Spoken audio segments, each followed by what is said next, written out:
코스피가 4개월 만에 2,600선을 다시 한번 재돌파해줬습니다. 올해 들어서 국내 증시 말 그대로 웃음꽃을 핀 채 이어지고 있는데요. 코스피 올해 들어서는 8%가 넘는 상승을 보였기 때문에 미국 증시가 3%대 상승을 보인 거에 비해서 2배 이상의 지수 상승이 나오고 있는 상황입니다.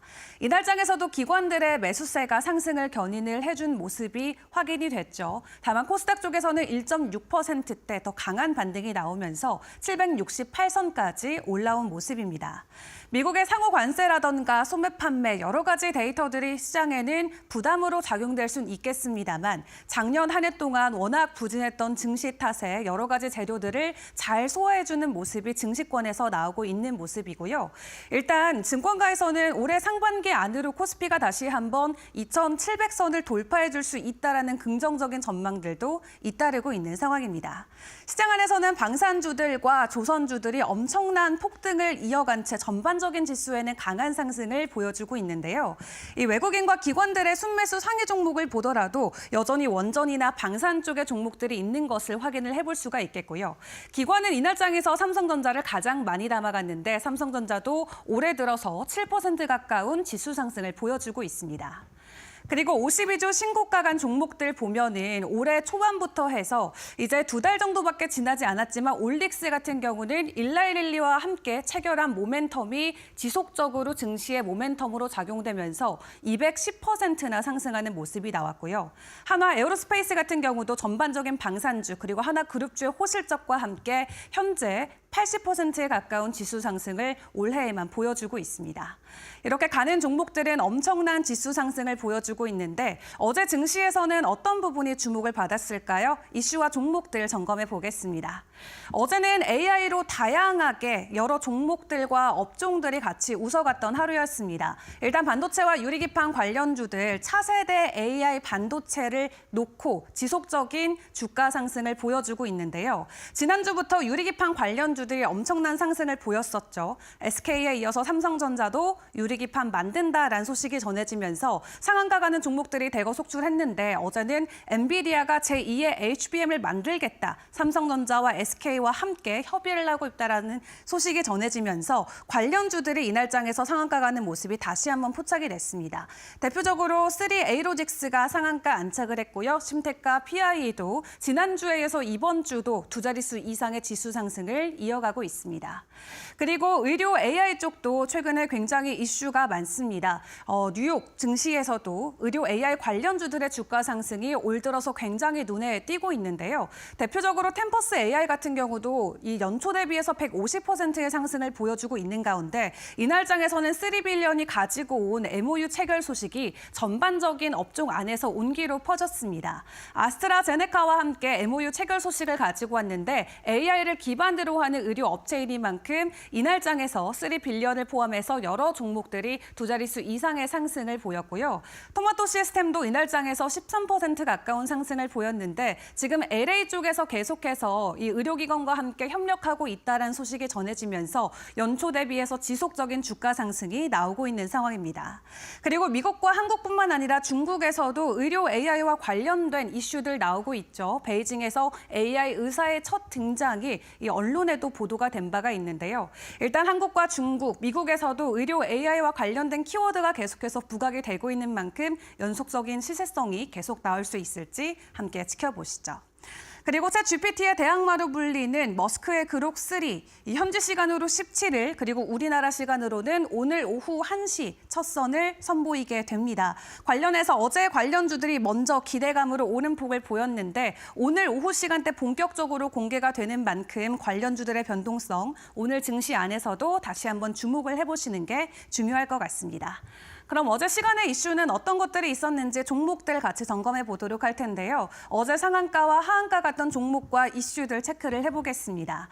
어제 Y랩이 상한가 안착을 했습니다. 넷플릭스와 함께 공급 계약을 체결했다라는 소식이 상한가를 만들어냈고요. 계약 기간은 내년 8월 31일까지로 확인되고 있습니다. Y랩 같은 경우는 지난 한 해 동안 사실 실적이 좋지 못했습니다. 영업 손실이 100억 원을 넘게 기록이 되면서 작년 한 해 동안 주가가 지수가 50% 넘게 폭락하는 모습이 나왔죠. 다만 넷플릭스와의 체결 소식으로 다시 한번 상승의 모멘텀을 받아갈 수 있을지 오늘 증시 상황 같이 지켜보시고요.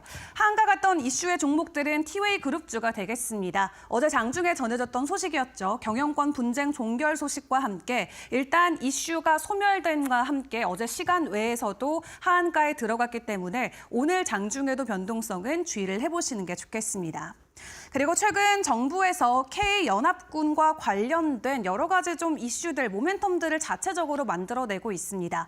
며칠 전에는 K반도체와 관련해서 올 메이드 인 코리아를 외쳤는데 이번에는 휴머노이드 로봇도 K연합군으로 만든다는 소식이 단독 기사입니다만 속보로 전해지기도 했습니다. 아직까지는 가칭입니다만 정부에서 휴머노이드 얼라이언스를 발족하기 위해서 추진을 준비하고 있다라고 하고요. 완제품을 만드는 대기업부터 부품을 만드는 중소형 기업 그리고 소프트웨어 업체까지 대거 참여할 것으로 보여지고 있습니다. 현재 우리 산업부는 오는 30년까지 로봇이 굉장히 중요하게 떠오르는 만큼 일단 로봇 안에 있는 핵심 부품들의 국산화율을 80%까지 높일 계획이다라고 밝히기도 했는데 최근 미국과 중국에서 휴머노이드 로봇에 대한 모멘텀이 계속해서 부각이 되고 있는 가운데 일단 우리 정부도 발빠르게 관련된 제안들을 내놓고 있는 모습입니다. 휴머노이드 관련해서 오늘 정부발 이슈로 관련주들의 변동성이 나올 수 있을지 이 부분도 같이 주목을 해보시죠. 그리고 오늘 간밤 새벽 사이에 나왔던 러시아와 우크라이나 전쟁과 관련된 최종 타임라인 업데이트 해드리도록 하겠습니다. 일단 오늘 미국과 러시아의 이 고위급 장관급 회담이 사우디에서 열리게 됩니다. 해당 회담에서 종전과 관련된 내용이 직접적으로 나올 것은 아닐 것으로 보여지고 있고요. 다만 우크라이나 종전을 위한 첫 번째 미국과 러시아의 고위급 화담이라는 부분에서는 시장은 굉장히 주목을 하고 있지만 오늘 회담을 통해서 트럼프와 푸틴 대통령의 회담 일정이 정말로 나올 수 있을지 시장은 주목을 하고 있습니다. 그리고 미국 측에서는 이제 20일 우크라이나에 직접 방문해서 젤렌스키 대통령과의 회동도 예정이 돼 있는데 트럼프 대통령이 현재는 4월 20일 정도를 휴전의 데드라인으로 보고 있다라는 소식은 외신을 통해서 보도가 됐습니다. 그래서 4월 20일이 이제 부활절로 확인이 되고 있는데 그 전까지는 정말 종전에 대한 이슈가 확실시 될지 그렇다면 관련해서 오늘 재건주들은 다시 한번 변동성을 보일 수 있을지 이 부분도 주목을 해보시죠. 마지막으로 주요 경제 일정도 체크를 해보도록 하겠습니다. 간밤 뉴욕 증시는 휴장에 들어갔죠. 프레지던트 데이로 휴장에 들어갔고 오늘 새벽으로 기준으로 다시 한번 개장에 들어가게 되는데 여러 가지 경제 지표들도 준비가 돼 있습니다만 지난주까지 인플레이션 지표를 대거 확인을 했던 만큼 이번 주는 제조업 지표들 위주로 점검을 해보시는 게 중요할 것 같고요. 무엇보다 20일에 있을 FOMC의 회의록이 우리 시장에는 가장 중요한 변수로 작용이 될 수가 있겠습니다. 그리고 이 외에도 앞으로도 계속해서 나오게 될 관세와 관련된 이슈들도 점검을 해보시는 게 중요할 것 같고요. 최근에 변동성이 증시 안에서 계속해서 극대화되고 있는 가운데 다행히도 국내 증시는 긍정적인 측면에서의 이슈들을 더욱더 강하게 소화해주는 모습이 나오고 있죠. 앞으로의 시장 분위기는 어떻게 될지 일단 오늘의 개장 상황 저희 이데일리 TV와 함께 점검해보시기를 바라겠습니다.